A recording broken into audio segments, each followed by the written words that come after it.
Lep pozdrav, moje ime je Gregor Divjak. Danes vam bom predstavil moje diplomsko nalogo, varnostni faktor in tehnične lastnosti dirkalnega vozila v izrednih okoliščinah. Nekateri ljudje si danes ne predstavljajo življenja brez športa, se trenirajo profesionalno ali amatersko, drugi ljubiteljsko oziroma rekreacijsko, medtem ko nekateri zgolj spremljajo dosežke vrhunskih športnikov, želijo rušiti rekorde predhodnikov in postavljati nove meje. Celo države tekmujejo med seboj v prijateljskem duhu, saj si vse želijo zmagati in ugotoviti, kdo je najboljši na svetu. Primer olimpijske igre. V diplomski nalogi smo si zastavili projekt postavitve novega Guinnessovega rekorda v najdaljšem skoku z avtom. Trenutni rekord znaša 269 čevljev, kar pomeni slabih 82 metrov. Postavil ga je Travis Pastrana, Red Bullov Redi dirkač.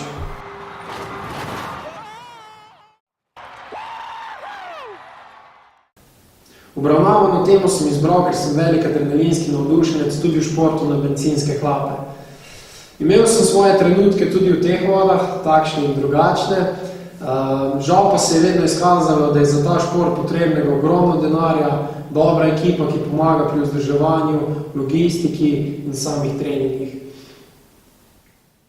Zato smo kasneje preklopili na simulacije oziroma igre, ki so čim bolj podobne realnosti, da smo lahko medsebojno tekmovali. Tekmovali smo tudi v bencinskih konjičkih, s katerimi je bilo to seveda izvedljivo, in tako se je rodila ideja obravnavanja diplomske naloge. Diplomsko nalogo smo razdelili v 3 dele, organizacijski del, tehnično-varnostni del in pa računski del. Organizacijski del, postavitev aplikacij v Guinnessovi knjigi rekordov, in sicer 6 do 12 tednov smo čakali na brezplačen odgovor.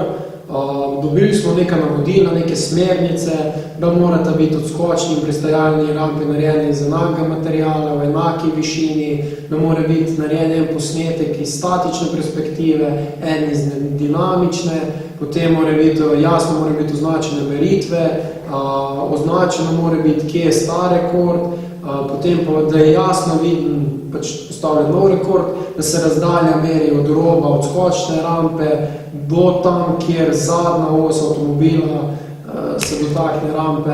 Potem morata biti prisotni 2 neodvisni priči, ki potrdita rekord. Vse mora biti zabeleženo v angleškem jeziku. Za postavitev novega rekorda ne prejmeš nobenega plačila ali pa nagrade. Vozilo mora biti prepoznavne znamke in ne sme imeti nobenih posebnih dodanih aerodinamičnih dodatkov. V glavnem je bilo to. Potem smo idejo predstavili Red Bullu in sicer povedali so nam, da trenutno nimajo interesa za postavitev novega rekorda, ker bi moglo vložiti kar nekaj denarja, zato da bi bil tisti rekord nekaj metrov daljši.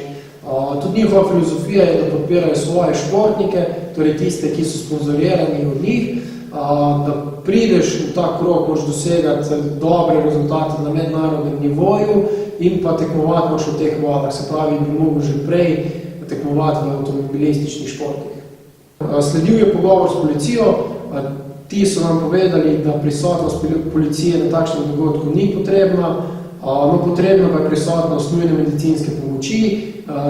Ti so nam povedali, da mora biti prisotna cela ekipa, torej zdravnik, zdravstveni tehnik in pa voznik, reševalno vozilo, cena tega znese 250 evrov na uro. Sledil je pogovor z varnostno službo, ti so nam povedali, da prisotnost varnostnika na takem dogodku ni obvezna, je pa obvezna prisotnost rediteljev. Sledil je pogovor z organizatorjem podobnega športnega dogodka, mogoče samo par zanimivosti. Potrebno je recimo postavitev stojnic za sponzorje, različni sponzorji privabljajo ljudi z različnimi interesi, potem je tukaj postavitev igral za otroke, najem prenosljivih stranišč, najem gostinca, potem postavitev vzvočenja, najem atraktivnih stvari za odrasle, potrebno je zavarovanje odgovornosti samega dogodka. Njuna ocena je bila nekako, da je potrebnih 8 rediteljev na 1000 obiskovalcev. Sledil je pogovor z upravno enoto in sicer potrebne so naslednje listine, soglasje za prostor, kjer se bo dogodek odvijal, Obvestiti je potrebno lokalno skupnost o samem dogodku, izjavo za požarno varnost prostovoljnega ali poklicnega gasilskega društva, izjavo zdravstvenega doma oziroma bolnišnice, da so obveščeni o samem poteku dogodka. Narejen mora biti tudi varnostni načrt, v katerem so zapisane naloge rediteljev, potem pa še, če bo vzvočenje, je potrebno dovoljenje za prekomerno obremenitev s hrupom in pa vloga za javno prireditev. Zdaj, če se dogodek dogaja na cesti, da je potrebno zapora ceste, je potrebno izdelati še prometni načrt obvozov. No, sledil še pogovor za zavarovalnico. Zdaj, zavarovalnice nekako niso pokazali interesa za zavarovanje takšnega dogodka, saj je riziko kar velik, nekatere zavarovalnice se pa celo niso odzvale na naša vprašanja. Z neuradnih informacij lahko povem še to, da je cena za zavarovanje vozila približno 1/3 njegove vrednosti, tako da v bistvu zavarovanje se v takšnem primeru ne izplača. Zavarovalnice so ponudile le možnost zavarovanja v primeru padavin oziroma atmosferskih vplivov, torej da se bi dogodek predstavil v drug datum in pa zavarovanje odgovornosti organizatorja. Drug sklop, tehnično-varnostni del, in sicer zakaj je mogoče reli vozilo najbolj primerno za izvedbo takšnega projekta.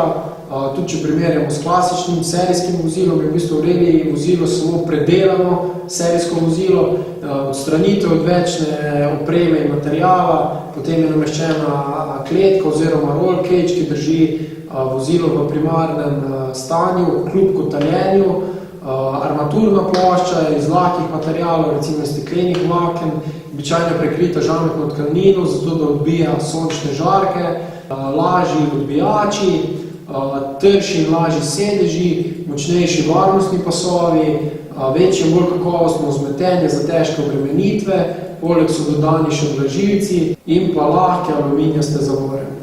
Potem smo se pozanimali za ceno in najem takšnega vozila. Najem stane približno 1000 evrov na dan. Sama cena rabljenega vozila pa je recimo 15 000 evrov. Potem pa še zaščitna oblačila samih voznikov, to je obvezno seveda čelada, poseben Han sistem, ki ga uporabljajo v formuli, da preprečuje zlom vrata oziroma tilnika, potem pa so tu še negorljiv kombinezon, negorljive rokavice in pa čevlji.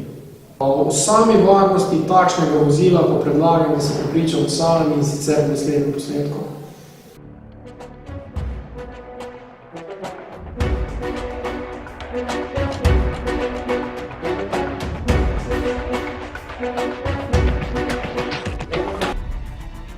Entering into the sharp left-hand turn that the locals call Devil's Playground, the car's tires lose grip of the road, sending Jeremy and Yuri hurtling violently off course.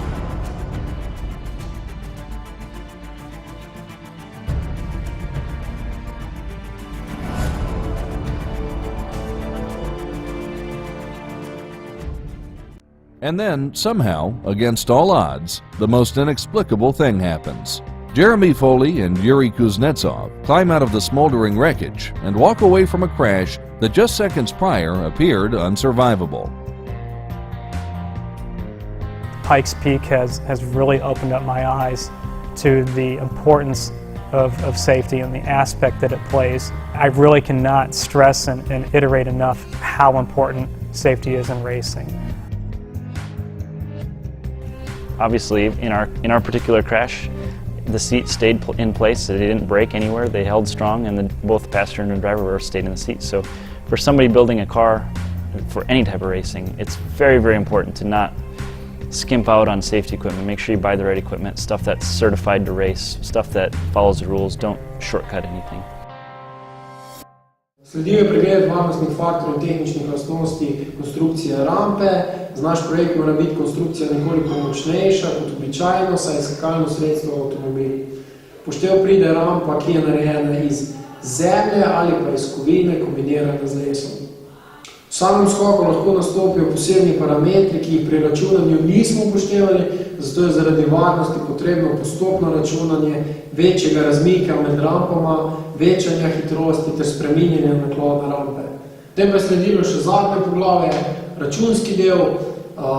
Zdaj v detajle tukaj ne bi šel, v bistvu tako kot tudi pri ostalih stvareh nisem šel. Mogoče bi omenil samo parametre, ki smo jih upoštevali, masa vozila, gostota zraka, koeficient zračnega upora, območje prečnega prereza vozila, zdaj to je v bistvu tista površina sprednjega dela vozila, ki v bistvu reže zrak. To smo vzeli za rally vozilo, za Subaru Imprezo, začetna hitrost na rampi, naklon rampe na začetku, časovni interval, kako pogosto smo gledali položaj vozila, to je bilo 0,1 sekunda in pa seveda klasični gravitacijski pospešek. Mogoče bi povedal samo to, da sem v bistvu vse te izračune najprej delal do neke točke na roke, zato da sem zadevo osvojil, na to pa smo prenesli v program v Excel in zadeve med sabo po dolgih in težkih mukah uspeli uspešno povezati. Tako da zdaj v bistvu, če spremenimo en parameter, recimo drugačna masa vozila, drugačno območje prečnega prereza, drugačna začetna hitrost ali pa drugačen naklon rampe, se v bistvu vsi izračuni popravljajo. Povedal bi mogoče samo še to stvar, da je v bistvu izračuni so bili narejeni za enotočkovno gibanje, se pravi nismo upoštevali, da je vozilo spredaj težje kot zadaj. Ampak kljub vsemu smo izračune primerjali z postavljenim enim starejšim skokom in moram priznati, da je bil približek teh izračunov zelo podoben tistemu skoku. Ko seštejemo vse korake iz tabele, dobimo podatek, da vozilo pravi 98 metrov, kar pomeni, da smo presegli razdaljo starega rekorda, ki znaša slabih 82 metrov. Pristajalna rampa bi morala imeti naklon 16 stopinj in biti postavljena 0,80 metra nižje od vzletne rampe. Vzletna rampa pa mora biti postavljena pod kotom 15 stopinj. Hitrost, ki bi jo naj vozilo imelo na rampi, je 160 km/h, približno 160 km/h. Torej, skupni minimalni stroški znesejo približno 47.500 evrov. Hipoteze, ki smo si jih zastavili, izpeljal projekta v praksi z moje strani zavrnjeno, saj se mi pravzaprav to ne splača, tudi ne bi s tem nič pridobil. To je projekt za velike sponzorje, ki podpirajo svoje športnike, s tem bi pridobili na promociji. Potem druga hipoteza, ugotoviti, ali je dovoljeno organizirati takšen projekt v Sloveniji potrjeno, smo ugotovili, da je dovoljena in možna izvedba, in pa ugotoviti, ali je možna izboljšava trenutnega rekorda, pa ravno tako potrjena, ker bi se trenutni rekord dalo izboljšati. To je bil zaključek, kot rečeno, škoda bi se mi zdelo, da bi obravnavana naloga obležala kje v kakšni omari. Nalogo, ki smo obravnavali, smo zdaj prenesli še v video posnetek z vsem dogajanjem v ozadju. Pomembno je še to, da so že poskušali podreti nov rekord in sicer z terenskim vozilom pod okriljem Monster Energyja, ampak je bil rekord žal neuspešen, sprednji del vozila je bil pretežak, oziroma mogoče ni bila niti najbolj postavljena rampa ali pa hitrost vozila, več faktorjev je lahko tu. Avto je enostavno pretehtalo naprej in se je skotalil, na srečo se je izognil najbolj nevarni zadevi, kar je, da se zaletiš v rampo. Ker pri tej ogromni sili, če se ta hitrost na hitro ustavi, si mrtev. Če pa gre vozilo preko rampe in če se skotali, pa se ta sila v bistvu postopno prenese naprej in počasi ustavi. He's outside of the car with the... He's okay? They're checking on him. They're checking on him.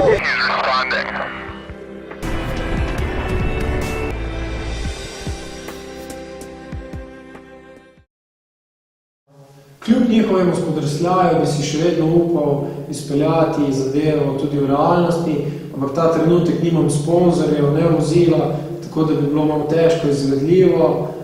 Mogoče pa kdaj kasneje, če bo zadeva seveda smiselna. Smiselna zato, če se bom podal v te vode, kot rečeno, že pred nekaj leti sem bil pripravljen storiti skoraj vse. Če bi mi kdo rekel, če se pri 100 na uro zaletim v zid, da mi omogoči dirkalno vozilo in ekipo, bi verjetno to naredil brez težkega razmišljanja. Povem še to, da tu ne gre za neko željo po izpostavljanju, ampak enostavno za nekako potrebo po vožnji na zgornjem robu sposobnosti, igranje na mokrem, na snegu, poskušanje novih stvari, tekmovanje in tako dalje. Naj zaključim ta video s tole mislijo, ki je pravzaprav naslov knjige Rally, usodna strast. in pa prevodom tega voznika. Če razmišljaš med vožnjo, si že prepočasen. Princip dirkanja je, da moraš reagirati hitreje, kot si sposoben razmišljati. Im Prinzip bist du bei dem Auto mit dem Denken schon zu langsam.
Zoc.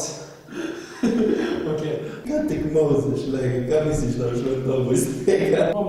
Je pač iz tega zaključnega stavka, hočeš kaj vam dobiti, da si 4-krat probo, mozeš, stari pa vse si že stisnil, še kjer ga mozeš. Sok ne preteče. Kaj pričakuje? Ja, ne vem, to. V redu je. Je? To je to.